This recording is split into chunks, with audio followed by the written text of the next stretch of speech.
या प्रसंगी उपस्थित असलेल्या आपल्या सगळ्यांच्या मार्गदर्शिका, ज्यांच्या बोटाला धरून मला अनेक वर्ष श्रीरामपूरच्या रयत शिक्षण संस्थेच्या प्रांगणामध्ये काम करता आलं, त्या आदरणीय जगधनेताई, त्या महाविद्यालयाचे माझे प्रिय मित्र प्राचार्य डॉक्टर कोंढे सर, ज्यांनी माझी आता ओळख करून दिली, जे माझे अतिशय जिवलग मित्र आहेत. आणि ते मित्र असण्याचं कारण म्हणजे आमची सामाजिक बांधिलकीमध्ये असणारी आमचा ओव्हरलॅप किंवा आमची असणारी समांतर मानसिकता ही मला जास्त भावते. ज्या पद्धतीने शिंदे सर आपण माझा परिचय करून दिला, तो कोणालाही भावेल असाच आहे. तो तसा तो मलाही भावलाय. आपल्याला मनापासून धन्यवाद देतो. व्याख्यानाला सुरुवात करण्यापूर्वी मला महाविद्यालयाचं कौतुक तर वाटलं, पण आदरही वाटला.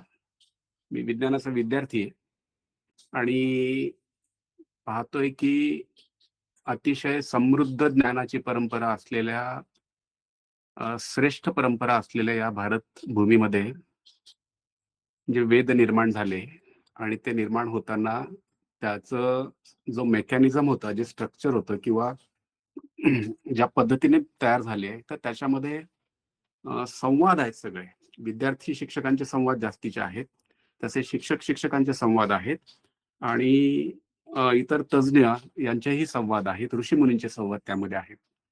अशी श्रेष्ठ परंपरा असलेल्या ह्या मातीमध्ये आपण जन्माला आलो.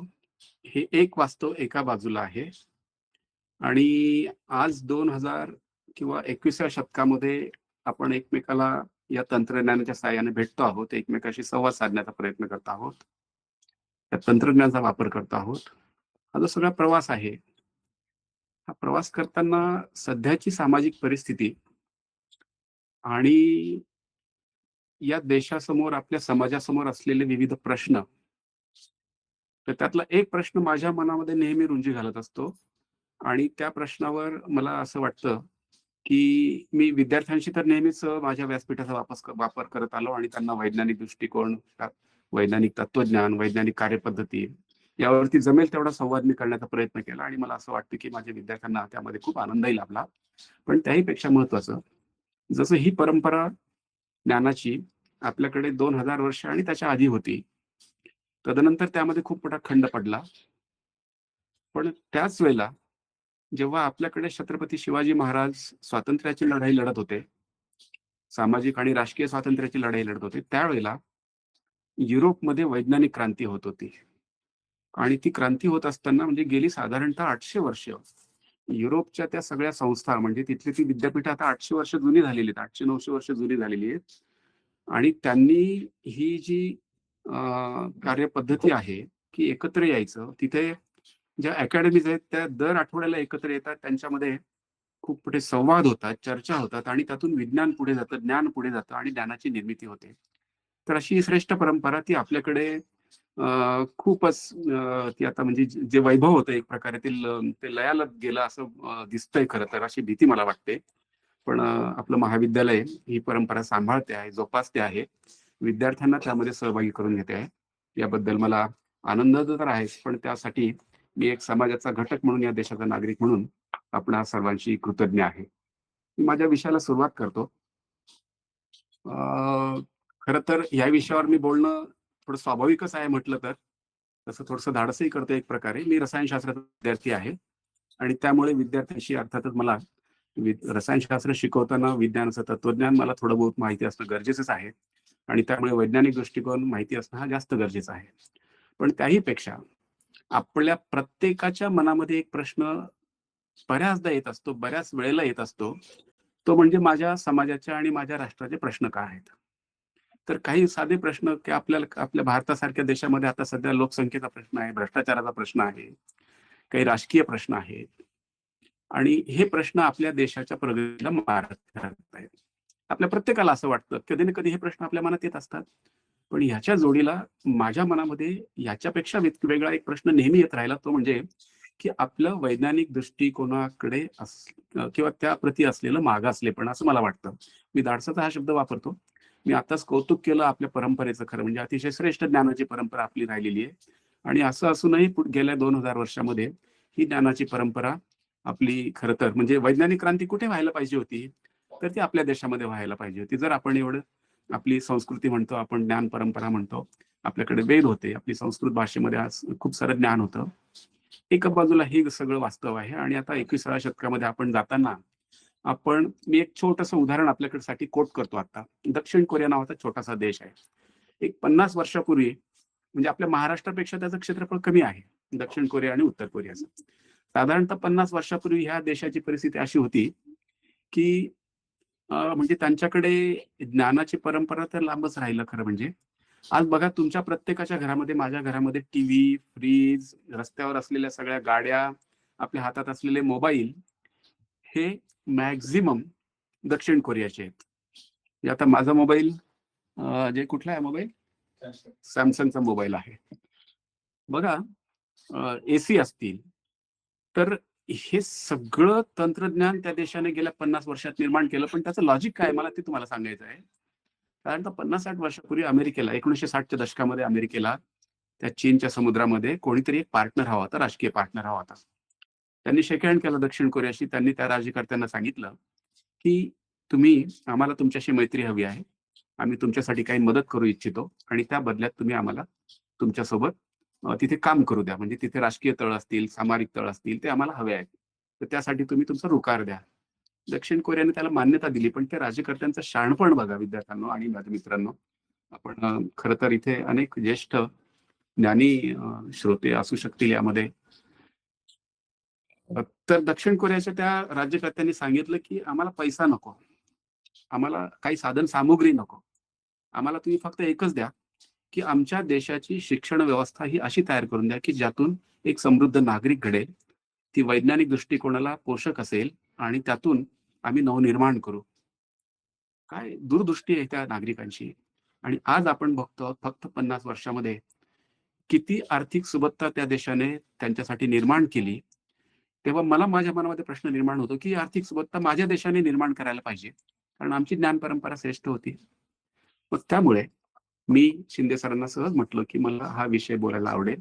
वैज्ञानिक दृष्टिकोन, जसं लोकसंख्या, भ्रष्टाचार आणि तत्सम इतर प्रश्न आपल्या देशाचे आहेत, तसं माझ्या मते वैज्ञानिक दृष्टिकोनाची अवस्था आजची आपल्या समाजाची ही एक गंभीर समस्या आहे.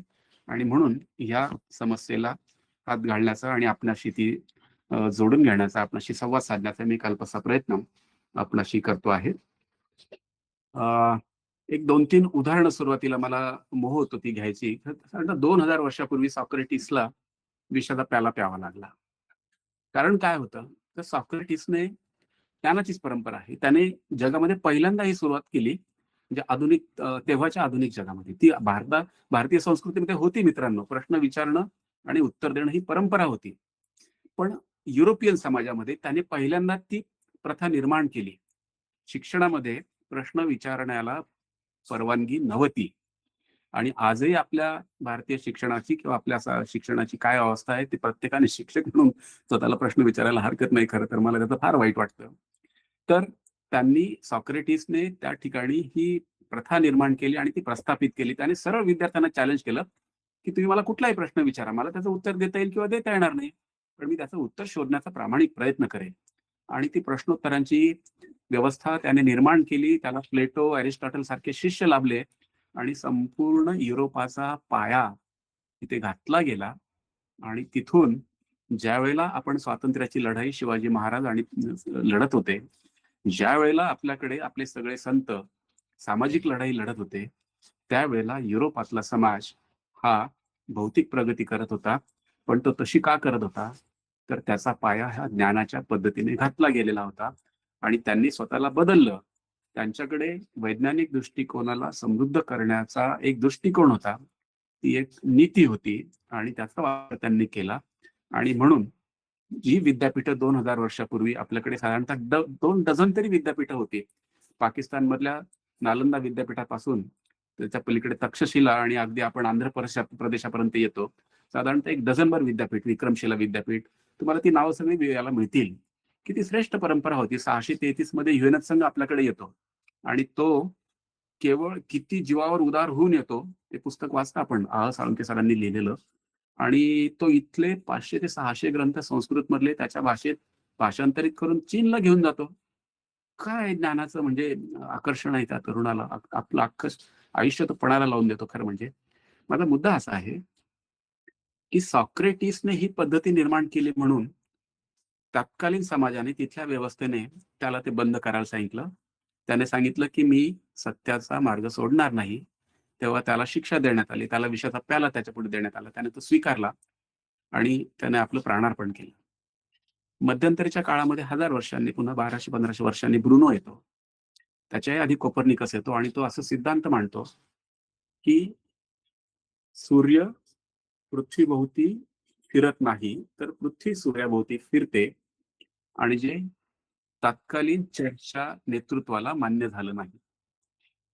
ब्रुनोला जिवंत, म्हणजे त्याने तर जिवंतपणे नरकवास भोगला. त्याला अनेक देशामध्ये पलायन करावं लागलं. त्याच्या मागे हे सगळे लागले आणि शेवटी त्याला फसवून त्याला पकडलं आणि पकडून आणल्यानंतर खटला भरला आणि त्याला चुकीची शिक्षा दिली.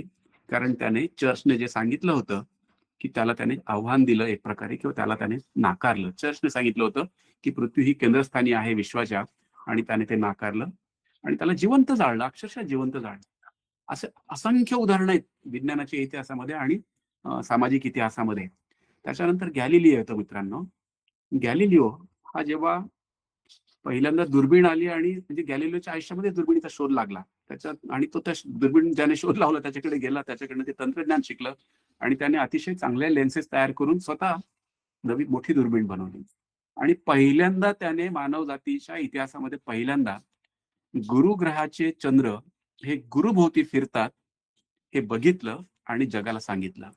त्याच्या लक्षात आलं की गुरु हा तर ग्रह आहे, कारण तो स्वयंप्रकाशी नाही, कारण तो लुकलुकत नाही. आणि मग तो ग्रह आहे आणि त्याला स्वतःचे ग्रह आहेत. तो ग्रह आहे आणि त्याला स्वतःचे उपग्रह आहेत. आणि ते उपग्रह त्याने अनेक दिवस, महिनोन-महिने त्याने त्याचं निरीक्षण केलं आणि त्याच्या लक्षात आलं की त्याला 4 ग्रह दिसले त्याचे. कॅलिस्टो, गॅलिलिओ आणि तत्सम. तर त्यांची जागा बदलते आणि ते त्याच्या भोवती फिरतात एका प्रतलामध्ये.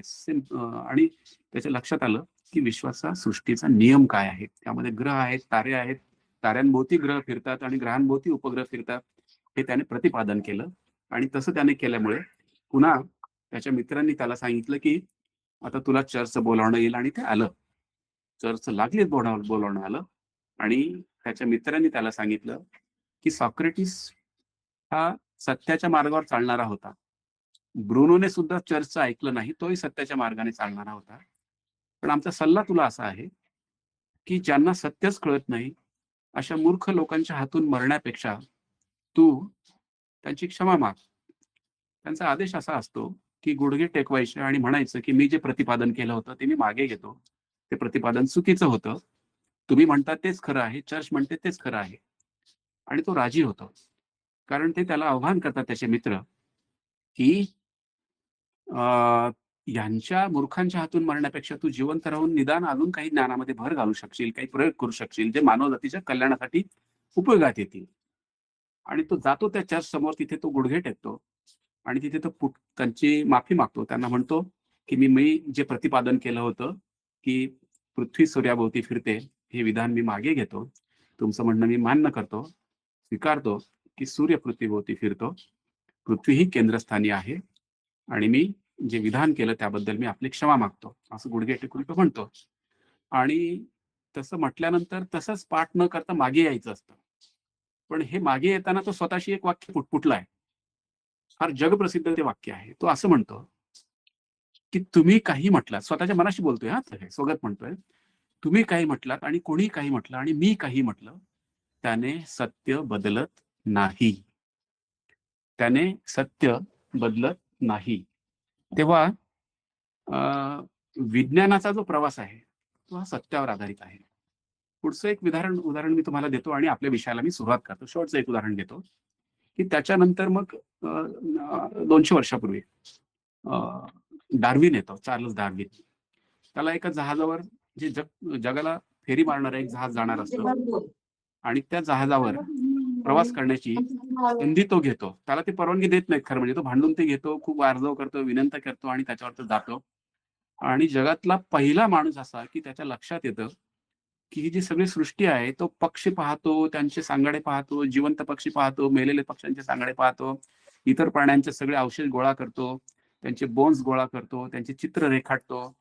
आणि सगळी माहिती त्याच्याकडे संकलित झाल्यानंतर त्याच्या डोळ्यासमोर एक चित्र असं उभं राहतं की ही सगळी प्राणीसृष्टी ही अगदी उन्नत होत गेलेली आहे. छोट्या प्राण्यापासून मोठ्या प्राण्याकडे किंवा सूक्ष्म प्राण्यापासून मोठ्या प्राण्याकडे ती उन्नत होत गेली आहे. यथावकाश, सावकाश हे सगळं चित्र त्याच्या डोळ्यासमोर, हे सगळे प्राण्यांचे त्याने अवशेष गोळा केले आणि त्याने ते सगळं निरीक्षण केलं आणि त्याने एक ग्रंथ लिहिला.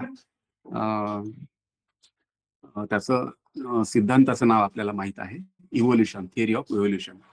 तेव्हा उत्क्रांतीचा हा सिद्धांत त्याने मांडला आणि पुन्हा चर्च पुढे येते आणि चर्च तेव्हा एक फादर असतो, फादर विल्बरफोर्स. जगामध्ये आतापर्यंत जेवढे सगळे श्रेष्ठ वक्ते झालेले आहेत त्यातला एक फादर विल्बरफोर्स आहे. जसा चर्चिल होता, श्रेष्ठ वक्ता होता. अमेरिकेचे राष्ट्राध्यक्ष निग्रो श्रेष्ठ वक्ते होते, अतिशय श्रेष्ठ वक्ते होते हे सगळे. आणि त्यातला फादर विल्बरफोर्स होता. आणि त्या फादर विल्बरफोर्सने अतिशय जहरी टीका केली याच्यावरती. पण सुदैवाने डार्विनचा एक मित्र होता हक्सले. त्या हक्सलेने असं ठरवलं, कारण हे विज्ञानाचे पुरस्कर्ते होते ना हे सगळे. तेव्हा हक्सलेने डार्विनलाही सांगितलं आणि फादर विल्बरफोर्सलाही सांगितलं की आपण एक मीटिंग घडून आणू आणि त्यामध्ये आपण चर्चा करू. तुमचं काय म्हणणं आहे, माझं काय म्हणणं आहे आणि त्यामध्ये आपण समाजापुढे तुमचे प्रत्येकाचं म्हणणं मांडूया. त्या पद्धतीने ती सभा ठरते. आधी डार्विन त्याला तयार होत नाही, कारण त्याने 20 वर्ष आपला ग्रंथच प्रसिद्ध होऊ दिला नव्हता. त्याला माहिती होतं काय होणार आहे, मी हे म्हटल्यानंतर काय होणार आहे, देहदंडाचं शासन मला मिळणार आहे हे त्याला माहिती होतं. तरी सुद्धा हक्सलेच्या आग्रहाखातर तो ग्रंथ प्रसिद्ध करतो आणि त्या विल्बरफोर्सशी तो चर्चा करायला जातो. विल्बरफोर्स प्रमुख वक्ता असतो. तो बोलायला उभा राहतो आणि उभं राहिल्यानंतर डावीकडे हक्सले असतो आणि उजवीकडे वक्ता असतो, डार्विन स्वतः. तो दोघांकडे तुच्छतेने पाहतो आणि आपल्या भाषणाची सुरुवात करतो की मला माहित नाही माझ्या डावीकडे की उजवीकडे बसलेल्या गृहस्थांचे आजी आजोबा पूर्वज हे माकड होते किंवा माकडे नव्हते. असं तुच्छतेने तो सुरुवात करतो आणि त्याचा विषय मांडतो. आता तो श्रेष्ठ वक्ता असतो. समाजाची धारणाच अशी असते की जे प्रस्थापित आहे ते नाकारण्याचं समाजाला फारसं पटत नाही. त्यामुळे ती सभा तो जिंकून घेतो आणि त्या सभेचा अध्यक्ष आणि त्यानंतर डार्विन आपलं प्रतिपादन करतो, ते त्याचे सगळे पुरावे मांडतो आणि तो त्याचं म्हणणं मांडतो. पण नंतर हक्सले बोलायला उभा राहतो आणि हक्सले सुरुवात असं करतो की मला माझे पूर्वज माकड असल्याची लाज वाटत नाही, पण सत्याचा अपलाप करण्याची आणि सत्याचा अपलाप करणाऱ्याची लाज जरूर वाटते. असं म्हणून ती सभा तो जिंकून घेतो. मित्रांनो, जेव्हा तो असं म्हणतो आणि पुढे ती सगळी त्याचे विल्बरफोर्सने मांडलेले जे सगळे मुद्दे असतात ते खोडून काढतो आणि ती सभा जिंकतो. पण या ठिकाणी गॅलिलिओला आपलं पुढचं सगळं आयुष्य जेलमध्ये टाकावं, म्हणजे व्यतीत करावं लागतं, पुढचं सगळं उरलेलं आयुष्य. आता अलीकडे आपल्या देशामध्ये दाभोळकर येतात, ते सत्याचं प्रतिपादन करण्याचा प्रयत्न करतात. पानसर येतात, सत्याचं प्रतिपादन करण्याचा प्रयत्न करतात. आणि इथून पाठीमागेही आपण जर बघितलं, नामदेव असतील, एकनाथ असतील, तुकाराम असतील, ज्ञानेश्वर असतील, या सगळ्यांचं यापैकी कोणाचेही अंत्यसंस्कार त्यांना वाट्याला आलेले नाहीत. मी अतिशय जबाबदारीने हे विधान करत आहे. या कोणाच्याही वाट्याला अंत्यसंस्कार आलेले नाहीत मित्रांनो. काय कारण होतं? त्यांचा अंत कसा झाला असेल आपण कल्पना करू शकतो. आणि त्यांनी काय केलं, त्यांचा दोष काय होता? त्यांचा दोष हाच होता की त्यांनी समाजाला शोषणातून मुक्त करण्याचा प्रयत्न केला. त्यांनी ज्ञानाची मुक्ती आणली. म्हणजे जे ज्ञान बंदिस्त होतं, जे शिकायला सामान्य माणसाला परवानगी नव्हती, बहुजनांना परवानगी नव्हती, ते त्यांनी बंड केलं. संस्कृत मधलं ज्ञान एकतर मराठीमध्ये आणलं आणि ते प्रतिपादन केलं आणि सगळ्यांना चंद्रभागेच्या वाळवंटामध्ये एकत्र केलं. आणि सगळे तुम्ही तुकारामाची गाथा बघा, ज्ञानेश्वरी बघा, नामदेवांचं सगळं देशभरातलं सगळं भ्रमण बघा आणि त्यांचे अभंग बघा, त्यांचं सगळं बघा मित्रांनो. आपल्याला लाज वाटते अक्षरशः 21व्या शतकामध्ये आपण कुठल्या प्रकारची विचारधारा बाळगतो. आणि 800 वर्षापूर्वी, 400 वर्षापूर्वी, 500 वर्षापूर्वी या संतांनी आपल्या जीवावर उदार होऊन त्यांनी काही परंपरा नाकारल्या आणि फक्त समचरण असलेला, समदृष्टी असलेला, ज्याच्या हातामध्ये कुठलं शस्त्र नाही, अशा विठ्ठलाला त्यांनी दैवत मानलं. ज्ञानेश्वरीला त्यांनी आपला प्रमाण ग्रंथ मानला आणि समाजाला सांगितलं की तुम्हाला दान करण्याची गरज नाही, तुम्हाला यज्ञ करण्याची गरज नाही, तुम्हाला हवन करण्याची गरज नाही, तुम्हाला बळी देण्याची गरज नाही. तर तुम्ही फक्त एकच साधन वापरा आणि ते साधन म्हणजे नामसाधन.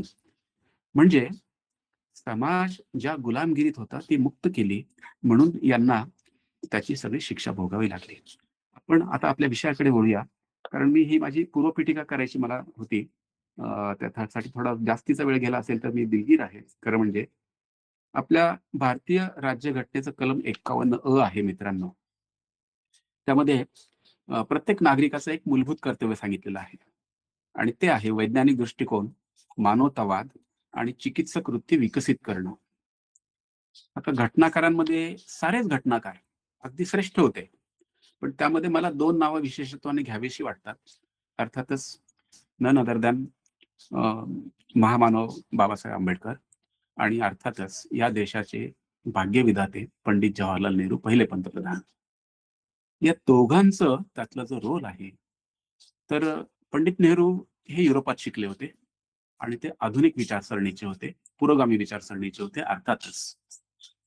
आंबेडकरांना तर पुरोगामी विचारसरणी घ्यावीच लागली. त्यांनी बुद्धाचा स्वीकार केला खरं म्हणजे. तुम्हाला सांगायला हरकत नाही मला जे दिसलं आणि वाटलं आणि सगळ्यांनाच मान्य आहे ते, की जगामधल्या सगळ्या धर्मांमधला कुठला आधुनिक धर्म असेल, मानवतावादी धर्म असेल, तर तो बौद्ध धर्म आहे. तुम्हाला पाठीमागे दिसतोय इथे गौतम बुद्धाची प्रतिमा दिसते आहे इथे.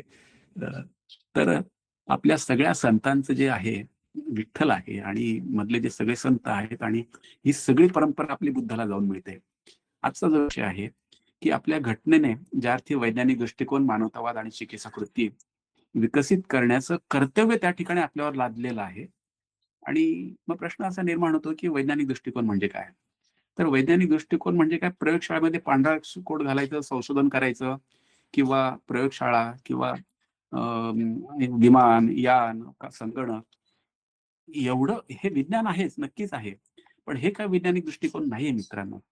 वैज्ञानिक दृष्टिकोन म्हणजे की प्रश्न विचारायचं धैर्य, पुराव्यावर विश्वास ठेवण्याची वृत्ती आणि जर सत्य समोर आलं आणि ते जर आपल्याला नवीन असेल, तर आपल्याला स्वतःचं मत बदलण्याची प्रामाणिकता.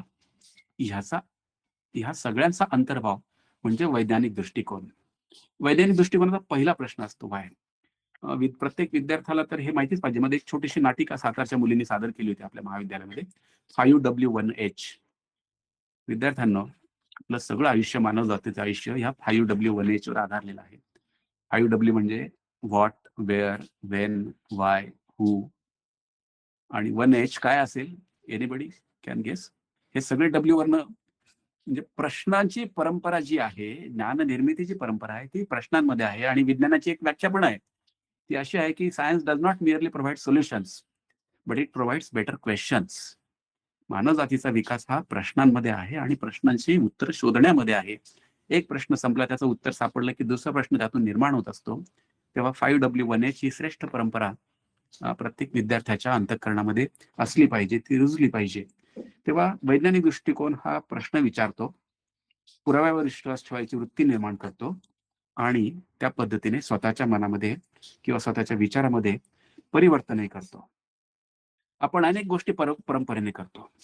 पण बऱ्याचदा असं होतं, की सहसा आपण त्याला विचारत नाही, की हे असं का? परंपरांचा आपल्या सगळ्यांना आदर आहे. तुम्हाला आहे, मला आहे आणि खूप साऱ्या परंपरा, श्रेष्ठ परंपरा आहेत, चांगल्या परंपरा आहेत. त्यांचा आदर नक्कीच आहे. पण आपण पहिली गोष्ट केली पाहिजे ती म्हणजे, की परंपरा त्या सगळ्याच परंपरा योग्य असतील, चांगल्या असतील असं नाही ना. बदल हा स्थायी भाव आहे. तेव्हा आपल्याकडे हजारो वर्षांची समृद्ध तत्वज्ञानाची परंपरा आहे. उपनिषद म्हणतात नेती नेती, म्हणजे सतत शोध घेत राहा. बुद्धाने सांगितलं की अत्त दीप भव, म्हणजे काय? की तुझा दीप तूच हो. म्हणजे कोणी सांगितलं म्हणून विश्वास ठेवू नको. स्वतः विचार कर. संत तुकाराम म्हणतात, सत्य असत्याशी मन केले ग्वाही, मानियले नाही बहुमता. म्हणजेच प्रश्न विचारणं ही जशी आपली संस्कृतीची परंपरा आहे, म्हणजेच दुसऱ्या भाषेमध्ये आपण अंधारुकरण करता कामा नये. पण दुर्दैवाने आज समाजामध्ये प्रश्न विचारणाऱ्याला बंडखोर म्हटलं जातं, समजलं जातं. अंधश्रद्धेला विरोध केला की धर्मविरोधी ठरवलं जातं आणि 21व्या शतकामध्ये सुद्धा त्याचे प्राण आपण घ्यायला मागे पुढे पाहत नाही. नुसते मागे पुढे पाहत नाही, तर सगळी व्यवस्था आजही माझा पोलीस व्यवस्थेला सगळ्या पोलिसांना समाजाला प्रश्न आहे, पोलिसांना प्रश्न आहे, न्यायव्यवस्थेला प्रश्न आहे, की तुम्हाला सत्यान्वेषण करण्याची तुमच्यामध्ये बळ नाही, ताकद नाही, कारण तुमची ती धारणाच नाही, तुमची ती मानसिकताच नाही.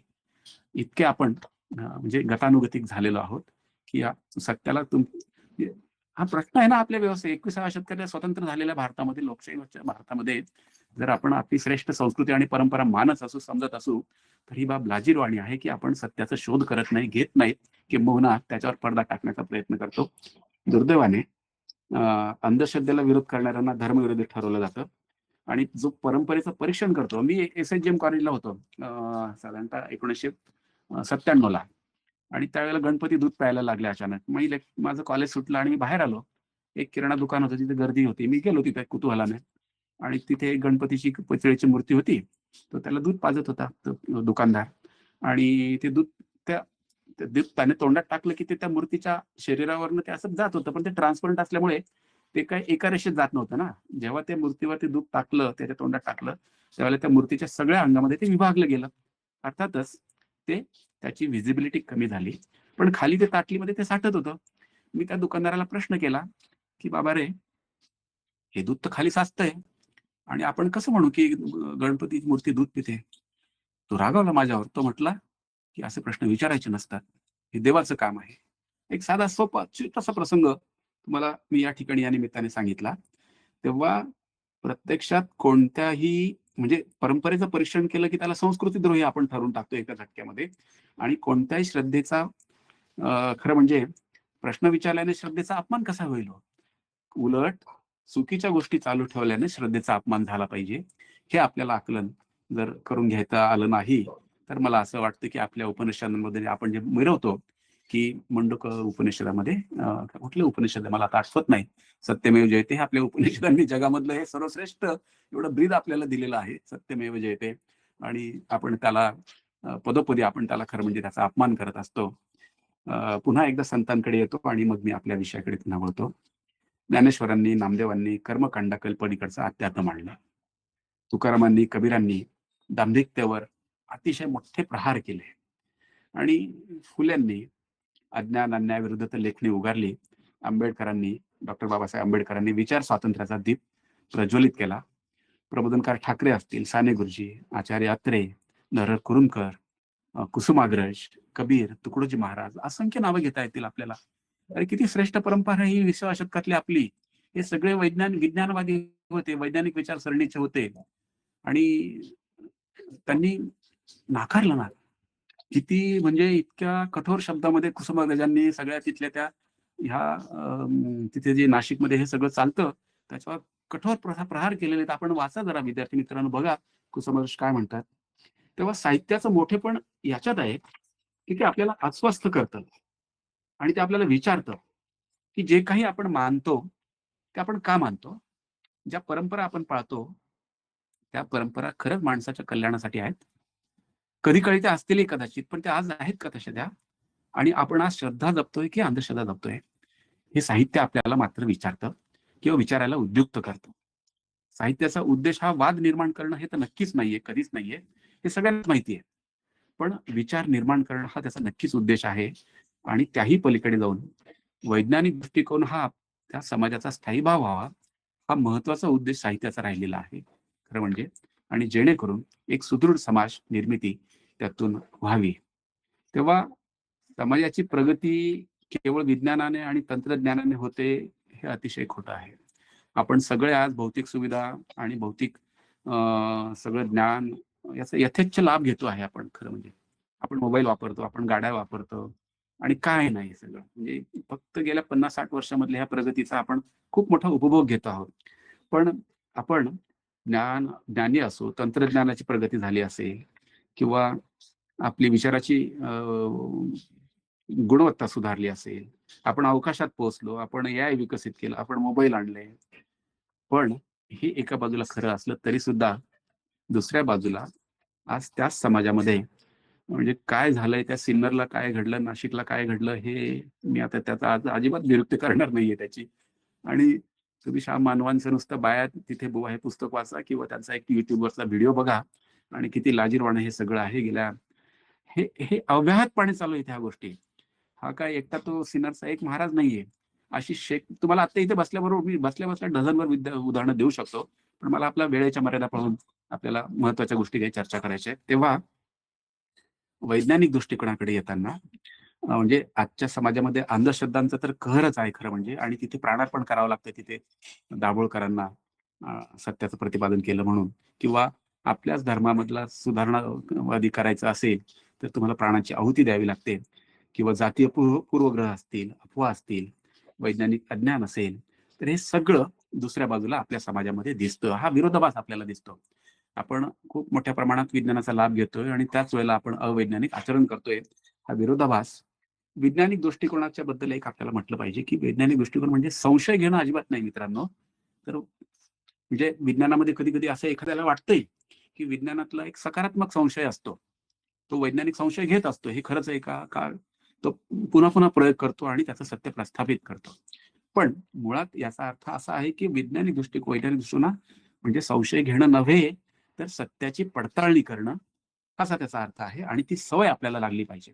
नुसतं एकदा पडताळणी करणं नव्हे, तर आपण आयुष्यभरामध्ये आपल्याला ती वैज्ञानिक दृष्टिकोन आपला विकसित झाला पाहिजे. तो आपला स्थायी भाव झाला पाहिजे. अ, समजा डॉक्टरकडे गेलात तुम्ही, तर डॉक्टर कसं निदान करतो? तर तो पुराव्यावर निदान करतो. न्यायाधीशांकडे गेलं ते कसे निर्णय घेतात? ते पुराव्यावर आधारित निर्णय घेतात आणि शास्त्रज्ञ कसे ज्ञान निर्माण करतात? तर ते प्रयोग करतात. वैज्ञानिक पद्धती आपल्याला माहिती आहे. त्यामध्ये पहिल्यांदा निरीक्षण आहे, त्यानंतर प्रश्न आहे, त्यानंतर हायपोथेसिस आहे, त्यानंतर सिद्धांत आहे. पुन्हा प्रयोग आहे, पुन्हा निरीक्षण आहे, पुन्हा आपलं जो हायपोथेसिस आहे, आपलं जे प्रतिपादन आहे, ते प्रयोगाच्या कसोटीवर उतरतं की नाही, ते पुन्हा-पुन्हा तपासून पाहिलं जातं आणि तो सिद्धांत सिद्धांत प्रस्थापित केला जातो. ही विज्ञानाची पद्धती आहे. तेव्हा अशा पद्धतीने ज्ञानाची निर्मिती होते आणि त्याचं लॉजिक अशा पद्धतीने तुम्हाला एक सांगतो मित्रांनो या निमित्ताने, की माणसाने त्याच्या सगळ्या ह्या इतिहासामध्ये किंवा मानवजातीच्या सगळ्या प्रगतीमध्ये 2 साधनं म्हणजे आज कालपर्यंत तर फक्त एकच साधन हे खूप मोठ्या प्रमाणामध्ये वापरलं गेलं आणि त्या साधनाचं नाव आहे, ज्याचा आपल्या सगळ्यांना आदर आहे, त्याचं नाव आहे अर्थातच धर्म. समाजामधलं व्यक्तीच्या आयुष्यामधलं जे काही घडेल ते सगळं धर्माच्या अंगाने चालत होतं आजपर्यंत, कालपर्यंत. पण गेल्या म्हणजे साधारणतः जिथून माणूस हा होमो सेपियन झाला, तिथून विज्ञानाचा उदय झाला. आणि म्हणजे माणूस दगड हाताने वापरायला लागला. तो एकत्र आला, शिकार करायला लागला. अगदी मोठ्या झाडाची फांदी बाजूला ओढून धरायची आणि श्वापद आलं की ती त्याच्या अंगावर सोडून द्यायची. हे विज्ञानच आहे. पण हे विज्ञान फारसं प्रगत नव्हतं. ज्याला आपण आधुनिक विज्ञान म्हणतो किंवा प्रगत विज्ञान म्हणतो, ते गेल्या काही शेकडो वर्षातलं आहे. 300-400 वर्षातलं आहे. खरं तर त्याही पेक्षा गेल्या 200 वर्षातलं खरं विज्ञान हे अत्यंत प्रगत आहे. पण आपण 500 वर्षाचा इतिहास मी विज्ञानाचा आधुनिक विज्ञान जरी म्हटलं, मागे नेलं आपण, आधुनिक विज्ञान हे गेल्या 200 वर्षातलं आहे. तरी सुद्धा मी त्याच्याही पाठीमागे जातो कारण मला न्यूटन त्यामध्ये दिसतो, गॅलिलिओ दिसतो, कोपर्निकस दिसतो. तेव्हा मुद्दा असा आहे, की यांनी जे ज्ञान निर्माण केलं, ते सगळं प्रयोगाच्या, पुराव्याच्या आधारावर निर्माण केलं. तेव्हा अ, हा झाला वैज्ञानिक दृष्टिकोनाचा भाग आणि वैज्ञानिक दृष्टिकोन ही आपली सगळ्यांची एक जगण्याची पद्धत झाली पाहिजे. काय सांगतो वैज्ञानिक दृष्टिकोन मला? तर तो सांगतो, की कुठलीही गोष्ट पुराव्याशिवाय स्वीकारू नका. म्हणजे हा प्रत्येक पुरावा प्रत्येक क्षणी प्रत्येक व्यक्तीने तपासून पाहावा असा त्याचा अर्थ नाही. पण ज्यांनी वैज्ञानिक पद्धतीमध्ये समजा मला काही एक मिळालं, मी संशोधन केलं, मला मिळालं, ते मी पब्लिश करतो. ते पब्लिश केल्यानंतर बाकीचे लोकं ते तपासून पाहतात. त्यानंतर ते पुन्हा तपासून पाहिलं जातं आणि पुन्हा-पुन्हा तपासून पाहिल्यानंतर तेच जर रिझल्ट मिळत असतील, तेव्हा ते ज्ञान प्रस्थापित होतं. तेव्हा विज्ञानाच्या नियतकालिकामध्ये जे प्रस्थापित झालेलं आहे, ते ज्ञान पुन्हा तपासून पाहण्याची गरज उरत नाही. पण तरी सुद्धा कधीतरी एखादा शास्त्रज्ञ येतोच. न्यूटनने जे प्रस्थापित केलं होतं गतीचे नियम त्याने first law, second law, third law दिले. हे लॉ, हे नियम वापरून माणूस चंद्रावर गेला, माणूस मंगळावर गेला, माणूस गुरूवर गेला, माणूस सूर्यमालेच्या बाहेर गेलाय आता. पायोनियर दोन्ही यान तिकडे गेलेत. सूर्यमालेच्या बाहेर गेलेत. आता वर्जवर आहेत. हे सगळे न्यूटनच्या नियमावर आधारित आहेत. ते जे ज्या नियमांनी त्या यानाला पाठवलं आपण, हे न्यूटनच्या नियमावर आधारित आहे. पण असं असलं तरी सुद्धा फक्त 100 वर्षामध्ये काही नवीन प्रश्न पुढे आले आणि त्या प्रश्नांची उत्तरं न्यूटनच्या सिद्धांतावर देता आली नाहीत. म्हणजे सूक्ष्म कणांचं जे वर्तन आहे, तर ते वर्तन जे इलेक्ट्रॉन आहे, प्रोटॉन आहे अणूच्या गर्भामध्ये, तर त्यांची गती ही न्यूटनच्या नियमाने देताच येत नाही. त्यामुळे न्यूटनचा सिद्धांत सुद्धा तिथे अपुरा ठरला आणि मग आईन्स्टाईन पुढे येतो आणि आईन्स्टाईन पुन्हा नवीन सिद्धांत देतो. नाही, सॉरी, न्यूटनच्या सिद्धांताला सूक्ष्म कणांसाठी क्वांटम थिअरी येते आणि क्वांटम थिअरीला आईन्स्टाईन सुद्धा विरोध करतो खरं म्हणजे.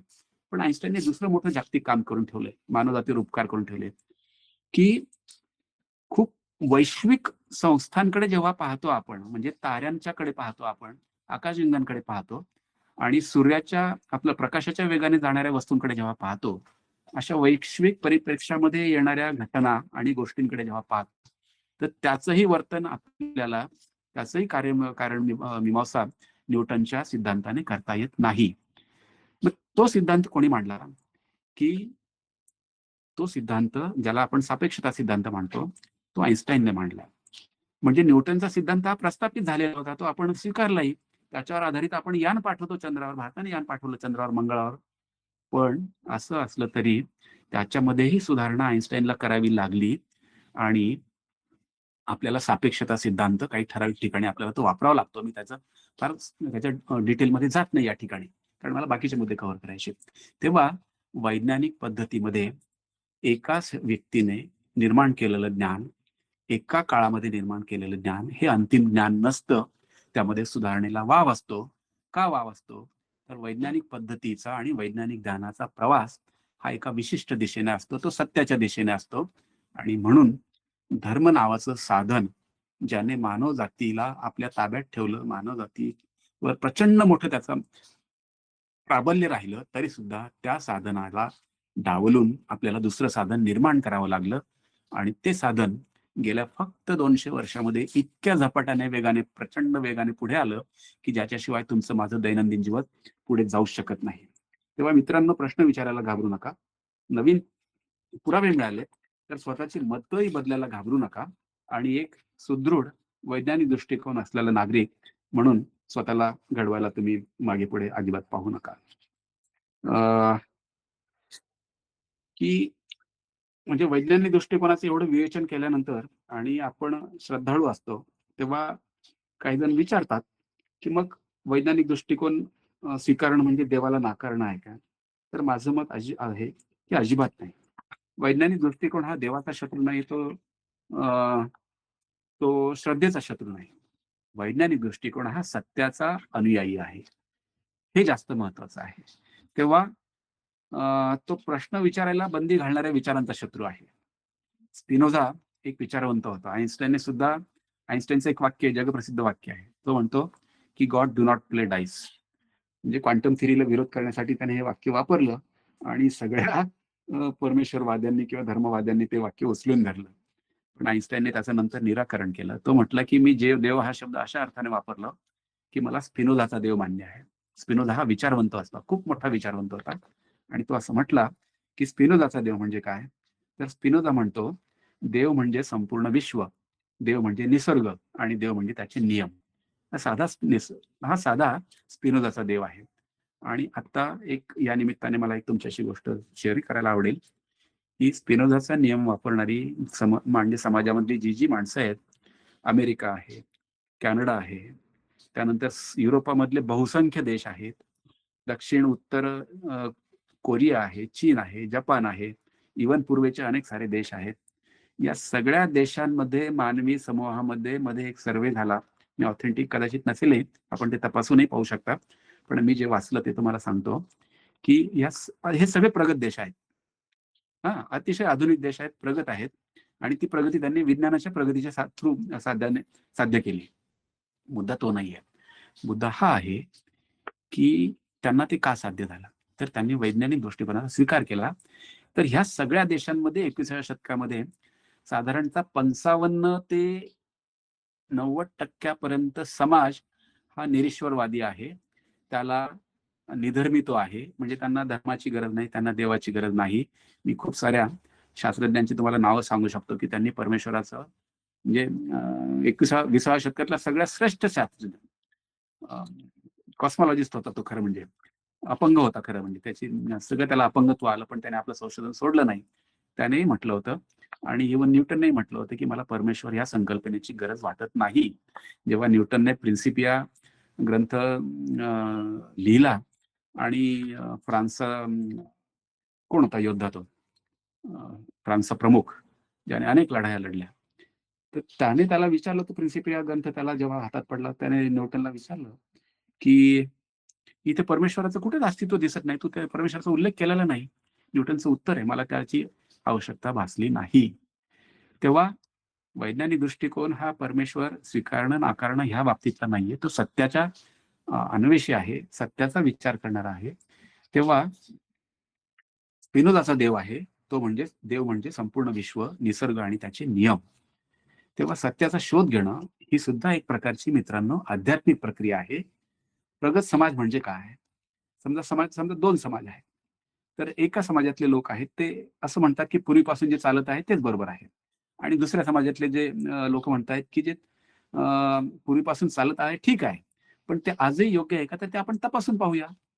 आणि म्हणून मी तुम्हाला जे मगाशी काही देशांची नावं घेतली, ते आज प्रगतीच्या वाटेवर आहे, आणि उरलेले सगळे देश हे, त्यांना मागास हा शब्द वापरला तर मला वाटतं अतिशयोक्ती होणार नाही. तेव्हा हा भेद का निर्माण झाला, तर तो वैज्ञानिक दृष्टिकोनाने निर्माण झाला. म्हणून नदीतलं पाणी जसं वाहतं असतं ते स्वच्छ राहतं, आणि डबक्यातलं पाणी वाहतं राहिलं नाही तर ते दुर्गंधीयुक्त होतं. हा साधा निसर्गाचा नियम आहे, तो आपल्या विचारांनाही लागू होतो, आपल्या ज्ञान प्रणालीलाही लागू होतो. तेव्हा जे प्रश्न विचारायला, जे प्रश्नांना घाबरतात ते कालबाह्य होतात. आणि वैज्ञानिक दृष्टिकोन हा मित्रांनो फक्त विज्ञानाचा विषय नाहीये, तो लोकशाहीचा विषय आहे, तो मानवी स्वातंत्र्याचा विषय आहे, तो सामाजिक न्यायाचा विषय आहे, तो देशाच्या प्रगतीचा विषय आहे, तो मानवतेचा विषय आहे, आणि तो सभ्यतेच्या भवितव्याचा विषय आहे.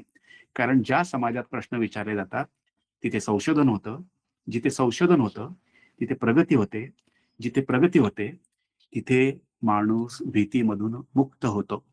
विज्ञानाने काय केलं, तर विज्ञानाने सगळी प्रगती केली, ती सगळी प्रगती बाजूला ठेवा, विज्ञानाने सगळ्यात मोठी मोठी गोष्ट केली, मानवजातीवर उपकार केले, ते म्हणजे माणसाला विज्ञानाने भीतीमधून मुक्त केलं.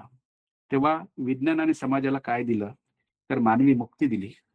पण हे सगळं करताना धार्मिक कट्टरतेशी विज्ञानाला खूप मोठा संघर्ष करावा लागला. त्याची काही उदाहरणं आपण मगाशी बघितली. तेव्हा म्हणजे मी आता कट शॉर्ट करतो, की आरोग्याचं आजचं आपलं आयुर्मान हे 70 ते 80 वर्ष आहे, सरासरी आयुर्मान. फक्त 100 वर्षापूर्वी मित्रांनो ते आयुर्मान 30 वर्षाचं होतं, आणि हे स्टॅटिस्टिकल आहे. हे सगळ्यांना माहिती आहे. रोगराई आली की अख्खं गावच्या गाव त्यामध्ये बळी पडायचं, किंवा युरोपमधली 25% लोकसंख्या एका रोगराईमध्ये मेली होती. बबून नावाचा तो प्लेग आला होता किंवा तिथे रोग आला होता. तेव्हा आज ह्या सगळ्या गोष्टीतनं आपल्याला मुक्ती मिळालेली आहे. भारत देश जसा प्लेग मधून मुक्त झाला, तसं तो जे अपंगत्व येत होतं, काय त्या रोगाचं नाव? आता त्यातूनही आपण 2015 ला मुक्त झालो. ही पोलिओ. पोलिओ आपण पोलिओ पोलिओ पोलिओ. आज आपण पोलिओ मुक्त झालोय मित्रांनो. ह्या आपण जे आपल्या पदरात पडतं ना, त्याचं महत्व आपल्याला वाटत नाही खरं म्हणजे. पण विज्ञानाने केलेली ही क्रांती, याच्या प्रती आपल्याला अगदीच त्याकडे दुर्लक्ष करून चालणार नाही. आपण कृतज्ञता भलेही नाही व्यक्त केली तरी सुद्धा 2014 ला आपण पोलिओ मुक्त झालो मित्रांनो. आपण दुष्काळ मुक्त झालो. म्हणजे दुष्काळ येतो, पण 19 जेव्हा लालबहादूर शास्त्री पंतप्रधान होते, शास्त्री पंतप्रधान असताना आपल्याला सातत्याने दुष्काळाचा सामना करावा लागला. आपल्याला सातत्याने पाश्चिमात्य जगाकडे हात पसरावे लागले. अन्नधान्य त्यांच्याकडे आणावं लागलं. तेव्हा 65-66 ला मला असं वाटतं, की जेव्हा शास्त्रीजींनी आव्हान केलं अमेरिकेला की आम्हाला अन्नधान्याची मदत करा, तेव्हा त्यांनी अटी लादल्या. अमेरिकेने आपल्याला लाजिरवाण्या अटी लादल्या, आणि शास्त्रीजींनी अमेरिकेला सांगितलं, की हमें बेइज्जत की काय त्यांचं वाक्य आहे, बेइज्जत की मदद से इज्जत की रोटी पसंद आहे. शास्त्रीजींचा हा बाणा आहे. त्यांनी अमेरिकेच्या अटी मान्य केल्या नाहीत. आणि शास्त्रीजींनी, आता तुम्ही, माझा एक मित्र आहे घनश्याम ढाणे, साताऱ्यामध्ये इतिहासाचा संशोधक आहे.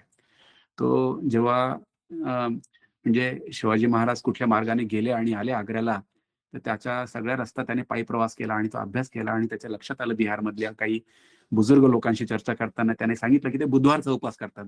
भारतामध्ये कुठेच बुधवारचा उपवास नाहीये. पण तेव्हाची ती पिढी जे काही लोक होते त्याने बुधवारचा उपवास करत होते. ते का करत होते? तर शास्त्रीजींनी त्यावेळेला आपल्या देशाला आवाहन केलं होतं की आठवड्यातून एक दिवस उपवास करा, कारण आपल्याकडे अन्नधान्याची टंचाई आहे. हे शास्त्रीजी, हा देश, ही संस्कृती, ही परंपरा तेव्हा या निमित्ताने मला असं वाटतं की जी भीती होती, भूकंपाची भीती होती, ज्वालामुखीची भीती होती, आणखीन उल्कापाताची भीती होती, धूमकेतूंची भीती होती, रोगराईची भीती होती. या सगळ्या भीतीमधनं म्हणजे अखंड मानवजात हजारो हजारो वर्ष, निदान गेली 5,000 वर्ष, त्यातून म्हणजे ती भयाच्या छायेतच राहिली ना, ती भयमुक्त झाली. ही केवढी मोठी गोष्ट आहे विज्ञानाची. तेव्हा आता पाऊस येणार असेल किंवा सुनामी आली भारतामध्ये, हजारो लोक मेले मित्रांनो. तसं व्हायला नको होतं.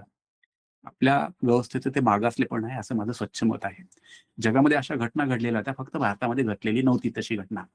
सुनामी येऊन भारतामध्ये संकट आलेलं नव्हतं. त्यामुळे आपली यंत्रणा जागी नव्हती.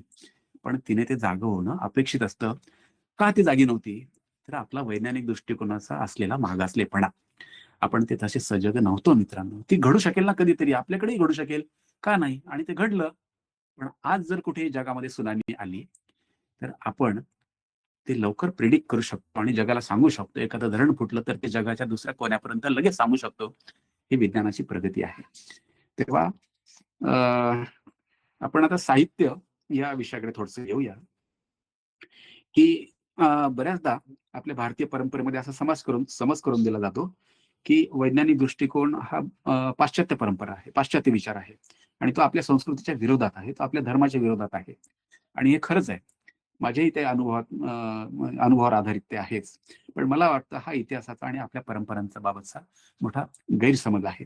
खरं तर भारताची सगळ्यात मोठी आणि श्रेष्ठ ओळख कोणती असेल तर ती म्हणजे प्रश्न विचारण्याची. मी सुरुवातीलाच याचं प्रतिपादन केलं की नचिकेताचा संवाद असेल. नचिकेत, खूप सारे संवाद आहेत.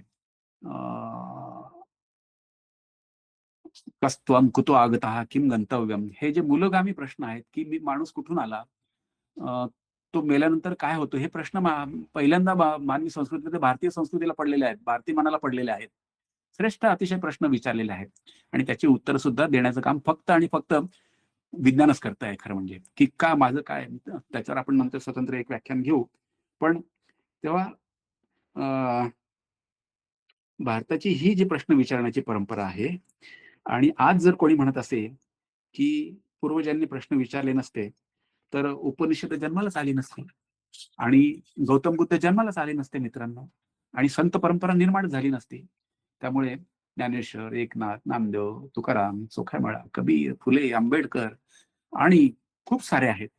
ही सगळी श्रेष्ठ परंपरा या सगळ्यांचा म्हणजे विचारवंत म्हणून, समाजसुधारक म्हणून, संत म्हणून जो आपल्याला त्यांचं अस्तित्व दिसतं ते केवळ आणि केवळ भारताची प्रश्नाची आणि संवादाची परंपरा. कारण ही विज्ञानामध्ये सर्वश्रेष्ठ ठरते ही परंपरा. त्यामुळे आपल्या प्राचीन ग्रंथांमध्ये गुरु शिष्याला असं म्हणत नाही की माझ्यावर विश्वास ठेव, तो जाणून घे असं म्हणतो. आणि म्हणून नचिकेताने यमाला प्रश्न विचारला, गार्गीने याज्ञवल्क्याला प्रश्न विचारला, मैत्रेयीने आत्म्याविषयीचे प्रश्न विचारले. आणि याचा अर्थच असा आहे की प्रश्न विचारणं पाप नव्हतं ना, ती ज्ञानाची सुरुवात होती. आणि म्हणून मानवी इतिहासातलं सर्वात सुंदर वाक्य गौतम बुद्धांनी सांगितलं. ते म्हणाले, कोणी सांगितलं म्हणून विश्वास ठेवू नका, परंपरा आहे म्हणून विश्वास ठेवू नका, ग्रंथात लिहिलं आहे म्हणून विश्वास ठेवू नका, स्वतः विचार करा. वैज्ञानिक दृष्टिकोनाची यापेक्षा दुसरी व्याख्या काय असू शकते मित्रांनो? तेव्हा बुद्धांनी स्वतःला देव घोषित केलं नाही, स्वतःला अंतिम सत्य घोषित केलं नाही. उलट ते म्हटले, अत्त दीप भव, स्वतःचा दीप स्वतः बना. आणि हे वाक्य म्हणजे माणसाच्या विवेकावर ठेवलेला सर्वोच्च विश्वास आहे. ज्ञानेश्वरांनी संस्कृत मधील ज्ञान मराठीत आणलं का? कारण ज्ञान काही मोजक्या लोकांची मक्तेदारी होती. ते सर्वांसाठी त्यांनी खुलं केलं. जो जे वांछील तो ते लाभो. तर मित्रांनो, ही वैज्ञानिक दृष्टिकोनाबद्दल बोलताना मला ह्याचा उल्लेख नक्कीच करताना आनंद होतो की जो जे वांछील तो ते लाभो ही केवळ भक्ती नाही, तर ती मानवी स्वातंत्र्याची घोषणा आहे, संतांनी काय केलं तर ईश्वर केंद्री जो व्यवस्था होती ती मानव केंद्री केली. विद्यार्थी मित्रांनो, हे तुमच्या अंतःकरणामध्ये नक्कीच कुठेतरी कोपऱ्यामध्ये ठेवा. संतांचं कार्य हे काय आहे? आपण संतांकडे केवळ अध्यात्म या दृष्टिकोनातून पाहतो. त्यामध्ये अध्यात्माचा अर्थ असा असतो की अद्वैत याचा अर्थ तुम्ही आणि मी दोन व्यक्ती नाही, की माझा आत्मा तुमचा आत्मा वेगळा नाही, माझ्या वेदना तुमच्या वेदना वेगळ्या नाहीत, माझं सुख तुमचं सुख वेगळं नाही. हे अद्वैत आहे. हे भारतीय संस्कृती आणि भारतीय परंपरा सांगते. आणि संत ते सांगतात अध्यात्म याच्या पलीकडे काही नसतं. हे मी एका अतिशय श्रेष्ठ मानसशास्त्रज्ञ आता वारले, खरं म्हणजे गेल्या महिन्यातच ते, ज्यांच्याशी माझा खूप अख्खा दिवसभर संवाद करण्याचा संधी मला मिळाली. अद्वैताचा इतका सोपा अर्थ त्यांनी मला समजून सांगितला. आणि संतांनी अद्वैत सांगितलं, संतांनी मानवता केंद्र सांगितलं, संतांनी मानवतेचा दृष्टिकोन सांगितला, संतांनी अर्थातच वैज्ञानिक दृष्टिकोन सांगितला, म्हणजे सत्याचा मार्ग सांगितला, सत्यमेव जयते सांगितला. तेव्हा सत्य असत्याशी मन केले ग्वाही असं जेव्हा तुकाराम म्हणतात, पण मित्रांनो, सत्य काय आणि असत्य काय हे ठरवण्याची जबाबदारी कोणावर आहे? ती माणसाच्या विवेकावर आहे. आणि हेच वैज्ञानिक दृष्टिकोन वेगळा काय? तुकाराम महाराज हे जे म्हणतात हाच वैज्ञानिक दृष्टिकोन आहे. बहिणाबाईंचा एक मला खूप सुंदर ओळ मी तुमच्या पुढे मांडतो या निमित्ताने. बहिणाबाई असं म्हणतात, सोन्या रुपयानं मडला मारवाड्याचा बालाजी, माझ्या शेतकऱ्याचा इठोबा, पाना फुला तराजी. आय रिपीट, सोन्या रुपयानं great. Mandla, great, simply great. काय तत्वज्ञान आहे ग्रेट. शिंदे सर, काय म्हणजे तत्वज्ञान आहे, काय राजकारण केले तेव्हा सावित्रीबाईंनी, काय राजकारण केलं, हा काय शिकल्या होत्या ह्या महिला, खरं म्हणजे आपण आपल्याला खाली मान घालावी इतक्या त्या श्रेष्ठ होत्या. आणि या सगळ्यांमध्ये काय दडलंय तर वैज्ञानिक दृष्टिकोन दडलाय मित्रांनो. कबीर म्हणतात, पोथी पढी पढी जगमुआ, पंडित भयानक होय. ज्ञान म्हणजे पाठांतर नाही, ज्ञान म्हणजे समज. आजही हा संदेश तितकाच महत्वाचा आहे. माझ्या पाठांतरामध्ये एक कबीराचा दोहा आहे, पाथर काकर जोरी के मस्जिद लई चुनाय. म्हणजे दगड धोंड्यापासून मशीद बांधली आहे. ता ऊपर चढी मुल्ला बांग दे, त्याच्यावर चढून मुल्ला बांग देतो. कबीर विचारतो पुढे, क्या बहरा हुआ खुदाय? कबीर विचारतो तुम्हाला आणि मला, की बांग देतो आणि तुम्ही परमेश्वराला साथ घालता, परमेश्वर काय बहिरा झालाय का? वैज्ञानिक दृष्टिकोन हा कबीराला कळला, हा तुकारामांना कळला. आणि तो कळलाच नाही तर कमीत कमी शब्दामध्ये अख्ख्या मानवजातीला त्यांनी तो समजावून सांगितला. याची चर्चा या निमित्ताने आपल्याला करता येते. फुले यांचं कार्य, महामानव महात्मा ज्योतिबा फुले यांचं कार्य एका प्रश्नावर उभं आहे. संपूर्ण कार्य एका प्रश्नावर उभं आहे, माणसाला विचार करण्यापासून का रोखलं जातं? त्यांनी शिक्षणाला सामाजिक क्रांतीचं साधन मानलं. त्यांना जाण होती, अज्ञान टिकलं तर अन्याय टिकतो. आणि म्हणून त्यांनी शाळा काढल्या. ज्या परंपरेच्या आपण पाईक आहोत, कर्मवीरांच्या परंपरेच्या आपण पाईक आहोत, त्या कर्मवीरांनी तो सत्यशोधक समाज सुधारला, स्वीकारला आणि रयत काढली. त्यांनी फुले स्वीकारले आणि त्यांनी माणसाला मुक्ती देणारं मंदिर निर्माण केलं, रयत शिक्षण संस्था. त्यांनी ज्ञान मंदिर निर्माण केलं. आणि त्यातून जर वैज्ञानिक दृष्टिकोन आपण देत नसू तर मला असं वाटतं की तो आपण कर्मवीरांचा, फुल्यांचा आणि सगळ्या ह्या परंपरेचा पराभव आपण करतो की काय, म्हणजे करतो हे म्हणजे खात्रीने आपण तो पराभव करतो. तेव्हा आणि आणखीन एक उदाहरण मला मोह होतो या ठिकाणी द्यायचा, थोडं विषयांतर कदाचित होते. सावित्रीबाई फुले, ज्योतिबांना मूल नाही झालं, सावित्री ज्योतींना, आणि मग खूप दडपण आलं सगळ्या समाजाचं. अगदी आई वडील आणि सासू सासरे यांनी सुद्धा त्यांना सांगितलं की दुसरी बायको, दुसरा नवरा दुसरी बायको कर म्हणून ज्योतिबांना. बघा ज्योतिबांचं उत्तर काय आहे, तरुणांना समजून घ्या. ज्योतिबा असं म्हणतात, ठीक आहे मी तुमचं ऐकेल, पण आम्ही तपासणी करतो, माझ्यात दोष असेल तर तुम्ही सावित्रीचं दुसरं लग्न लावून द्याल का? हे एक उदाहरण. याच्यात सुद्धा वैज्ञानिक दृष्टिकोन दडला आहे मित्रांनो. दुसरं एक उदाहरण तुम्हाला सांगतो. हे सगळं दोघांनी धुडकावून लावल्यानंतर, समाजाचं आणि कुटुंबाचं हा सगळा दडपण धुडकावून लावल्यानंतर सावित्रींचा भाऊ घ्यायला येतो. सावित्री जात नाहीत. पुन्हा तो पत्र पाठवतो. सावित्री त्याला उत्तर देतात की दादा, आपलं घराणं वारकड्याचं, तू वारी करतो, देवाची पूजा करतो, देवाचं नाव घेतो. माझा नवरा वेडावाकडा कसा का असेना, तो देवाचं काम करतो. तो मानवतेचं काम करतो, तो माणूस उभा करण्याचं काम करतो. Great, great. सावित्रीचं हे उत्तर आहे. अतिशय सुंदर आहे. मित्रांनो, ह्यामध्ये काय दडलंय? हे सगळे मला मोह होतो, की वैज्ञानिक दृष्टिकोनाच्या निमित्ताने मला ही माणसं माझ्या डोळ्यासमोर येतात. आणि स्वामी रामानंद तीर्थांचं सुद्धा एक प्रसिद्ध वाक्य आहे. ते असं म्हणतात, की hands rushing to the needy are superior to the lips muttering prayers. यातही मला वैज्ञानिक दृष्टिकोन दिसतो. रामानंद तीर्थ असं म्हणतात, की गरजूच्या पर्यंत जे हात पोचतात ते प्रार्थना पुटपुटणाऱ्या ओठांपेक्षा श्रेष्ठ असतात.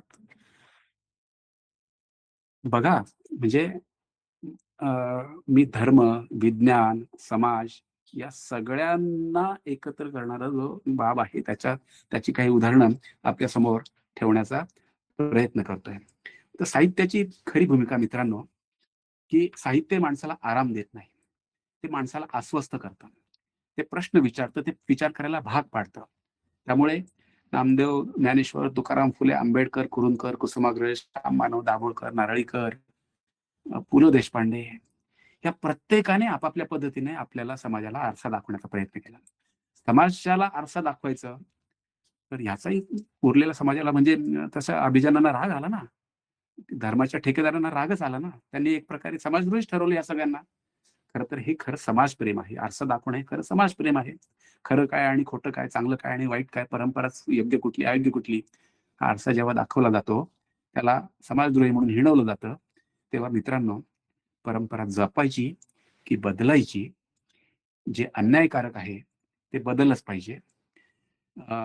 आणि परंपरेमध्ये जे उत्तम आहे, मंगल आहे, चांगलं आहे, श्रेष्ठ आहे, योग्य आहे, ते आपल्याला स्वीकारलं पाहिजे, ते जपलं पाहिजे, ते पुढे नेलं पाहिजे.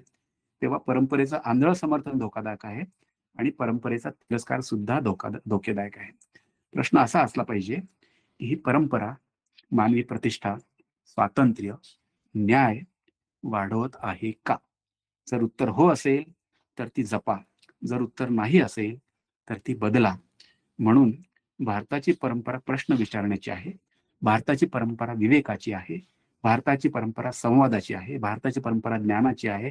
आणि म्हणूनच वैज्ञानिक दृष्टिकोन हा भारतीय संस्कृतीच्या परंपरेच्या विरोधात नाही, तो तिच्या सर्वोत्तम परंपरेचा पुढचा टप्पा आहे. म्हणून एक या निमित्ताने अलीकडे छद्म विज्ञान खूप आलेलं आहे. म्हणजे परवा त्या बाबाने जे केलं ते छद्म विज्ञान होतं. म्हणजे विज्ञानाचा चेहरा वापरायचा, वैज्ञानिक भाषा वापरायची, वैज्ञानिक प्रयोग करायचे. अंधश्रद्धा निर्मूलन समितीने एक खूप मोठा तो कर्नाटकमध्ये असलेला बाबा, ज्याच्या भाषणाला, ज्याच्या प्रयोगांना राष्ट्रपती बसतात, खूप मोठे सगळे दिग्गज जाऊन तिथे बसतात आणि त्याची फसवणूक, डोळ्याने स्वतःची फसवणूक करून घेतात. तो सत्यशाही बाबा नावाचा माणूस होता. कॅमेऱ्यामध्ये त्याची चोरी पकडली गेलेली आहे. तो हवात असा हात फिरवायचा, कोणाला लॉकेट काढून द्यायचा, श्रीमंतांना अर्थातच, गरीबाला नव्हता देत तो. त्याची ती गिराईके श्रीमंतच होती. कोणाला लॉकेट काढून द्यायचा, कोणाला अंगठी काढून द्यायचा, कोणाला घड्याळ काढून द्यायचा. म्हणजे तो फसवणूक करत होता. आणि त्याच्याबद्दलचं एक वाक्य आहे, पण त्याला पकडलं खरं म्हणजे. तो सत्यशाही बाबा असेल आणि तुमच्या आत्ताचे सगळे अनेक असे म्हणजे काय लाजिरवाणी गोष्ट आहे आपल्या समाजाला खरं म्हणजे, की आपण कोणाचा आदर्श आणि घेत आहोत. इतकी संतापही येतो एका बाजूला, की कोण तो बाबा ज्याने आता तो जेलमधून सुटला, त्याला पुन्हा आपण जामीनही दिला इथल्या न्याय व्यवस्थेने. काय मला याची नावं जिभेवर ठेवायची म्हणजे लाजच वाटते. नाही, खरंच नाही. आता सध्या जेलमध्ये आहे. त्याच्याही आधी तुम्ही अनेक बाबा आहेत मॅडम, इतके बाबा आहेत की त्यांनी आसाराम बापू, आसाराम, राम रहीम, आसाराम ही आमच्या मनावर आजही राज्य करतात आणि आपल्याला आपल्या समाजाच्या डोक्यातून ती जात नाहीत. ही अतिशय लाजिरवाणी बाब आहे. अब्राम कौर नावाचे गृहस्थ होते श्रीलंकेमधले, खूप मोठा माणूस. त्याचं एक वाक्य आहे, तो असं म्हणतात, ते म्हणजे एक प्रकारे दाभोळकर असतील किंवा श्याम मानव असतील आणि अनेक सगळे इथले अंधश्रद्धेच्या विरोधात काम करणार असतील ना, ही सगळी अब्राम कौरची परंपरा आहे. श्रेष्ठ तो माणूस होऊन गेला, आशियामधला सगळ्यात श्रेष्ठ माणूस होऊन गेला, की त्याने खूप काम करून ठेवलं या विषयामध्ये. त्यांचं असं म्हणणं आहे की he who does not allow his miracles to be investigated is a crook, म्हणजे दुष्ट आहे, लबाड आहे. I repeat, he who does not allow his miracles to be investigated is a crook. He who does not have a courage to investigate a miracle is a gullible, म्हणजे भोळसाट. ज्याला चमत्कार तपासून पाहायची इच्छा होत नाही किंवा तो करत नाही, तो भोळसट आहे. जो चमत्कार करतो आणि दुसऱ्याला तपासू देत नाही, तो क्रूक आहे, लबाड आहे. आणि he who is prepared to believe without verification is a fool. जो यावरती आंधळा विश्वास ठेवतो, तपास न करता विश्वास ठेवतो, तो मूर्ख आहे. हे अतिशय जगप्रसिद्ध वाक्य आहे त्या अब्राहम कोर्स. तेव्हा किती वाजले सर? शिंदे सर किती वेळ आहे? अ, 10 झाले तर बरं बरं, ठीक आहे. मग मी समुपकारी हरकत नाही. ठीक आहे, मी समारोप करतो फक्त. Yes sir, yes. I am so sorry. म्हणजे आसाराम नथुराम यांचं उदात्तीकरण न करणारा समाज तरी आपल्याला निदान तो तरी यावा. तेव्हा समारोप करताना मी एक गोष्ट मात्र नक्की आपल्याला आव्हान करेन, की प्रार्थना करेल म्हटलं तर मला की एक प्रश्न पडतो या निमित्ताने, की आपण आपल्या मुलांना, आपल्या विद्यार्थ्यांना, आपल्या भावी पिढीला कोणती परंपरा देणार आहोत? भीतीची परंपरा द्यायची, की जिज्ञासेची द्यायची, की अंधश्रद्धेची द्यायची, की विवेकाची द्यायची, की प्रश्न न विचारणाऱ्या समाजाची द्यायची, की सत्य शोधणाऱ्या समाजाची द्यायची? माझ्या मते वैज्ञानिक दृष्टिकोन म्हणजे प्रयोगशाळेतली एक संकल्पना नाही, ती एक नैतिक भूमिका आहे. वैज्ञानिक दृष्टिकोन सांगतो, माणसाचा अपमान करणाऱ्या प्रत्येक विचाराला प्रश्न विचारा. पुराव्याशिवाय कोणतीही गोष्ट अंतिम सत्य मानू नका. मानवता, विवेक आणि करुणा यांना केंद्रस्थानी ठेवा. आणि शेवटी अंधाराला शिव्या घालण्यापेक्षा किंवा अंधार अंधार म्हणून ओरडण्यापेक्षा आपल्या हातातली पणती पेटवा. देव जर सत्य असेल तर सत्याचा शोध घेणं हीच सर्वात मोठी प्रार्थना आहे. धन्यवाद.